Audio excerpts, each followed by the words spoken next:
শ্রীরামকৃষ্ণ বলছেন, ঈশ্বরকে লাভ করলেই পণ্ডিতদের খড়কুটো বোধ হয়।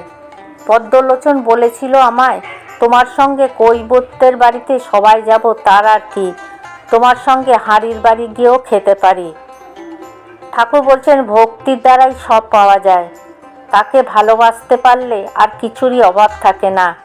এই নিয়ে ঠাকুর একটি গল্প বললেন। ভগবতীর কাছে কার্তিক আর গণেশ বসেছিলেন, তার গলায় মণিময় রত্নমালা।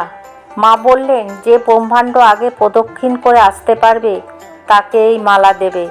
কার্তিক তৎক্ষণাৎ বিলম্ব না করে ময়ূর চড়ে বেরিয়ে গেলেন।